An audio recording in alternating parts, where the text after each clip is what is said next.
Great, thank you so much, Kami-san and Erika, and a huge thank you to Sony as well, obviously, for being involved in the event, and just shows how far we've come, in the last 4 years with TechShare Pro, hearing about Sony's investment in accessibility and the global impact of that, and the change in, certainly my perspective from seeing accessibility within the UK into this bigger, broader picture.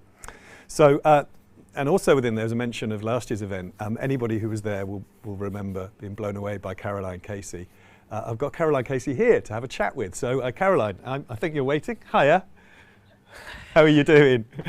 Well, I'm good. I've just come from Dubai to your screen. And for anybody who's like me, who's visually impaired, quick audio description, I am not wearing a catsuit dress this year with white boots, but I'm wearing a fairly crazy orange and yellow shirt with orange earrings and black rimmed glasses that makes me look like a character from The Incredibles. You look fantastic. Well, you looked fantastic last year. I mean, the impact you had on the stage just by walking on the stage, obviously.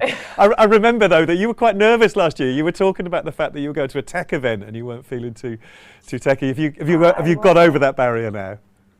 Oh, I was really very emotional last year and very nervous. And it just shows you, I really feel and understand often the greatest barrier to any success is fear. But I'm coming back now and I just watching Sony and saw the valuable 500 symbol and the level of pride I have, really how far we've come and how the tech community has been an incredible support to me because I told them I was scared.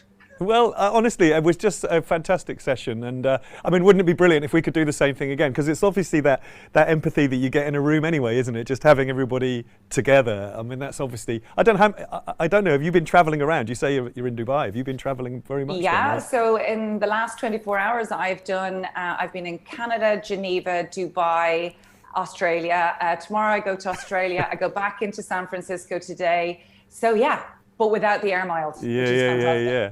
So that obviously it goes without saying. It's going great guns. The valuable 500s clearly. Yeah. It's lit a fuse of some kind, and you're off and running. And okay, I have to.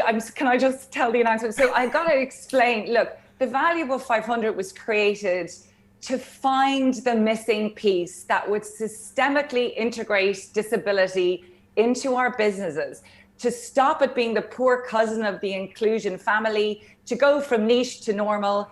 And our missing piece was to get a collective and critical mass of the world's most influential CEOs and their brands. So that was it. It was to raise the conversation of disability to leadership level.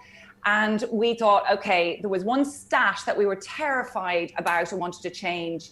The inclusion delusion stat, which said 90% of our companies were passionate about inclusion, and yet only 4% consider disability. So I am delighted to come back to say we are no longer a campaign, because as of this morning, we're at 342 companies, okay? And that represents 12 million employees, 31 countries, 52 sectors, 4.5 trillion in revenue. And can I just say, all of your sponsors are valuable 500 companies. No. Microsoft and Unilever, the first. I got to say, this is exciting. Sony, hugely. And when you see this critical mass, what we've done is now it's not a campaign. We're moving from a campaign. Do you know that we are the fastest growing CEO community in the world outside Global Compact, which has 11,000, which is pretty good second place. And we're going to be launching phase 2 in the new year to activate this historic community for system change. Fantastic. So yes. Yeah. Well, what a year then. I mean, given all the other things that could have happened, what an amazing year. Yeah, it was an amazing year. And I think the real thing that's happened has been the pandemic. And so from a very heart, everybody's used to my heart speaking. From a broken heart, you get an open heart. And I say that because I think the pandemic has done two huge things. One, it has proven that systems can and will change if the intention is there. Secondly, we have understood that we have mainstreamed exclusion. We have blown up the gross inequity that exists in our world, but we have also seen solutions. And one of the clear pieces is we speak to the right for freedom to speech? Well, what about the right for us to receive? And look at how we are now having to communicate, ensuring that it's communication for all. So what's happened for us since Davos of this year, we arrived with 240 companies. You know, we've been getting one a day. Wow. And that's because, yeah, seriously. And you know why? There's 3 reasons. One is business now realize they cannot say we have other priorities. That's the key. We no longer need to make the case for disability business inclusion across supply chain. It's now risk-proofing a business. It's about making sure that you are taking care of your opportunity for growth, innovation, and insight. And lastly, I think most importantly, the community of the Valuable 500 is a place to multiply our innovation and effect, and most importantly, to share best practice and to learn together. Because there is fear we'll be getting cancelled out if we get it wrong, and that's why communities are so valuable. So in some ways, the pandemic has removed all the excuses. So it's like, no more excuses. You know, 1.3 billion people with a mother and father, 54% of our global population, and probably the most important thing is intersectionality. Yeah. It is integration, intersectionality, build from the beginning. Can I just pick up on that then? Because I think that's a word that I think might win the TechShare Pro bingo. Yeah, I think so. Yeah, so tell me a bit about, explain briefly what you mean by it, and then also I think if you're looking ahead, what's going to happen next? Do you think in next year? Where are we going to end up? Because that intersectionality must be part of that, I guess.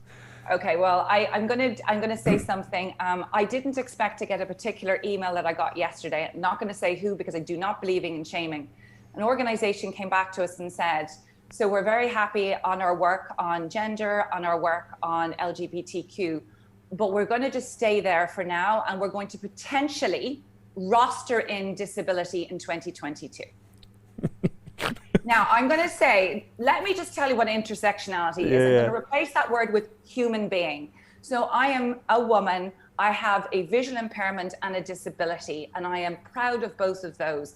Intersectionality is about not categorizing our humanity into silos which compete against themselves.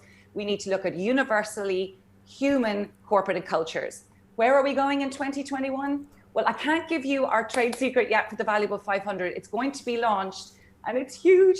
It's going to be launched in the first quarter of next year. But what I will say is one of the key pieces and the differentiating factor for the Valuable 500, aside from it being global, CEO-led and value chain, is integration, infusing, and really looking at a holistic approach. I really do think we're going to see a removal of the siloed approach to inclusion and bring it on. Yeah, fantastic. Well, Caroline, thank you so much. It's been so brilliant having you. That video that we've got on our website is just so popular of your talk last week. Yeah, you inspired so many people. It's amazing what's been achieved as well in the year. You know, and as you say, looking ahead, you're starting to build those new pathways. It's just fantastic. And well, can I you know, say of course, thank you? From our point of view, I mean, you know, you have to see who we've got on our agenda now. That we've, well, you know, can I say that? That's amazing, can I isn't just it? say, I am so proud. You had Sony, and then you have Microsoft Unilever, and you have WPP. And I need to make a particular shout out to Mark Reed, because Omnicom were our strategic partner phase 1. And he was like, competition does not mean I'm not going to get involved. And this issue is big enough for all of us to have space. So I am so delighted, and I can't wait to hear that panel coming up. Yeah, thank you for having me back. No, thank you so much for joining us. I know you're incredibly busy, and good luck. Keep it up. And if there's anything we can do to help, let us know. Thanks, guys. Take care. Thank you.